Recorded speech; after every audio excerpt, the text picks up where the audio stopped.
Hey, good morning. It's Tuesday the 17th. It's the morning after the Association of Unit Owner Surf Tides board meeting that we had last night for a couple of hours.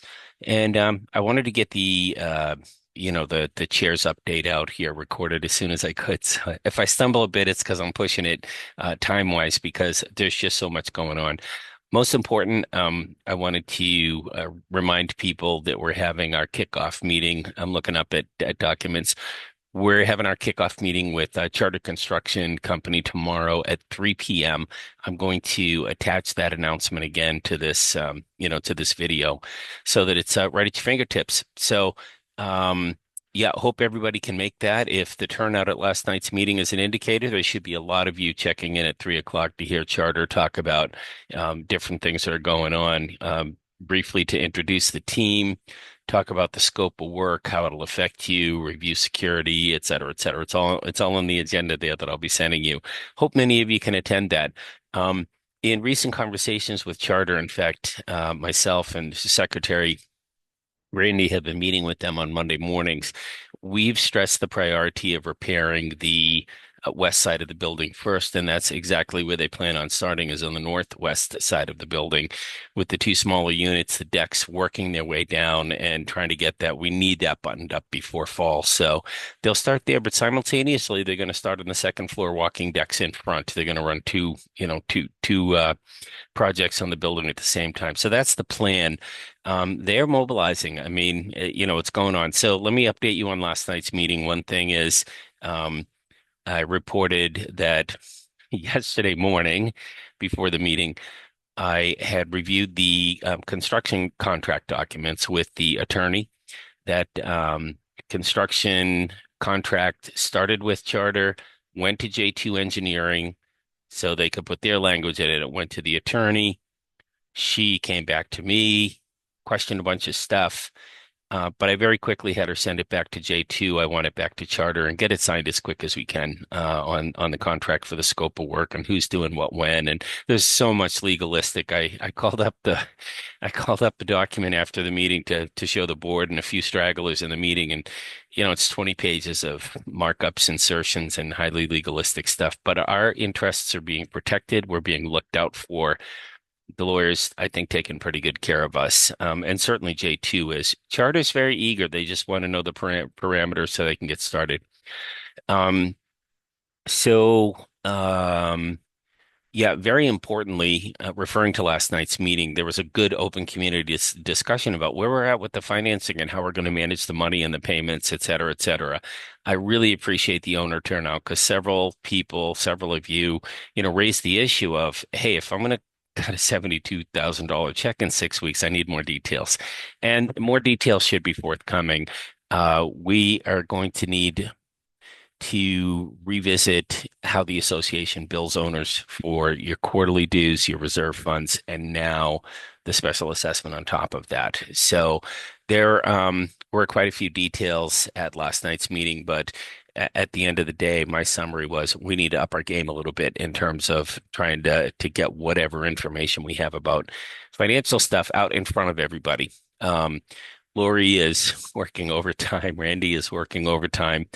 Um, I am too, I guess, and I think part of our deal is we want to get all the information in place and make a good, clear statement to you all. But it seems like we need to release more partial information, and we know that more will be revealed as we actually enter into the loan documents for the association with the bank, which we hope is going to happen this week. And the contract being finalized, we hope is going to happen this week. So we're moving towards that. We think our first payment date, first date in which members can begin to pay the assessment should be August 1, which gives us a little bit of time, but not much. So at any rate, we got the message. We're going to keep working on that. Let me go back to the agenda, see what else I want to hit real quick. Um, just and the minutes will be coming out. Randy's minutes are very thorough. The ambience construction deck litigation out back about a week and a half ago. Their insurance company finally coughed up a lawyer. We were about ready to go to summary judgment and see what the courts would award us, which would have been bad for them, good for us. But at any rate, They came up with a lawyer with which our lawyer can negotiate a settlement, which is still good for us because, now we have somebody to work with and go back and forth. So I'm more or less managing that. The communication with the lawyer, et cetera, myself, and of course the secretary documents the heck out of everything that we do, every email, any communication, et cetera. So there's that. Um, we hope to, well, we hope. So we'll keep going. Speaking of hope, Unit 357, which has been inactive for over 3 years at this point, not paying dues, et cetera, their electricity shut off. Um, the unit's been foreclosed on by the bank, I'll just say several times in the past, and the owner was in bankruptcy court several times in the past, but each bankruptcy that's been opened has been closed. Um, Bankruptcy protection is not an option anymore, and the unit is set to be, it's foreclosed on. It is set to be auctioned in mid-July, either the 17th or 20th. The specific date skips my mind, but at any rate, the association will be represented. I have given our attorney a heads up. I don't want to spend money on this, but we are in line. The bank would get paid. We should be next. I don't know what the place is going to sell for, if it is. Um, don't know what that place owes the bank, if there'll be money left for us. My um, position on this is it'll be good to have an owner that is actually paying quarterly dues and is available to pay the assessment. So we're not just sort of dragging a whole unit behind us. At any rate, so there's that. Um, we're still looking to replace the unit in the flooring in the unit 154 that the association owns. It's slow trying to find a contractor here on the coast. Spa performance issues. I'm changing subjects on you pretty quick here. The spa, as I think many of you know, is broken. Um, we more or less determined that it is irreparable. It can't be fixed. There's a baffle that's down underneath the cement. Um, it would require removing the spa to replace it and put it back in. We're looking at, a $50,000, $60,000 to kind of play with that thing, and let alone the fact that the heater's broken again down in the basement, which is, over $5,000. At any rate, so we talked about some options last night. We're moving in the direction of burying it and putting a hot tub on top of it, a new modern kind of device. That thing is 50 years old. It's a real dinosaur. It's just so expensive to maintain. Rather than take a specific action, we have the management company is going to price some stuff out for us, exactly what it'll cost to fix, exactly what it would cost to bury it. And then Randy and Lori Carambulis actually were at a hot tub spa expo over the weekend and looked at some different things. So we're going to get some prices on how we can get that up and running because it's a valuable asset. We cannot let that go by the wayside. It has to be repaired. It's quite an amenity. It's quite a selling point for the units that are in the rental pool. We rent a place with a hot tub. By the way, the rentals are all being told that the hot tub's not operative. We don't want someone thinking they're coming to a place with a hot tub and it's not working. So, but we want to get that up as quick as we can. Um, as somebody had pointed out, while we are in the process of removing windows and replacing, down to the pool area, not replacing, but removing and reinstalling, when that big window on the east side is out, that's when you could get stuff in and out of that building because you can't put things through the doors. They got to come in through the window opening. At any rate, so that's probably too much information on the spa, but we're working on it. The topic of bylaws, if you look at the agenda, bylaws, single subject amendment update. So Eve Whithall is coordinating that. We have Rick Metzger and, it's going to slip my mind. Wait a minute. Jim Patton. Remember, Jim, thank you. So Eve, Rick, and Jim are going to look at that language, what we can do. We want to target certain lines in the declarations that are, the bylaws, declarations, whatever, our corporate documents. We need to target certain lines in there for revision because they're just hobbling us. So that's long term. It's not urgent. I mean, most important is the association manages its way through this, major repair project. But in the long run, we need votes. We're going to need votes. I'm sending a special communication out to people who did not vote on the assessment. They didn't vote yes or no. They just didn't vote.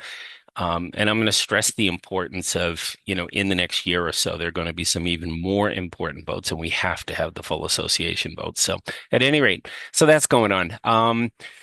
The surprise to me at the end of the meeting, uh, oh, laundry room lock relocation.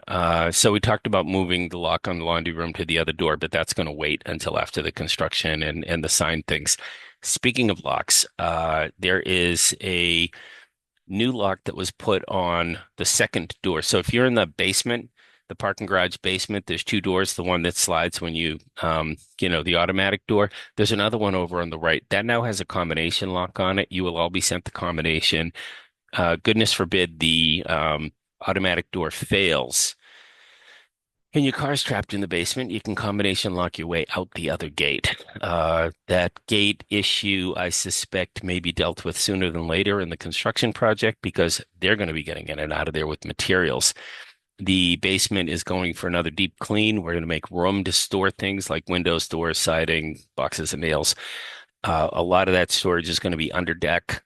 So there's a lot going on down there. At any rate, there's a new combination lock on that backup door.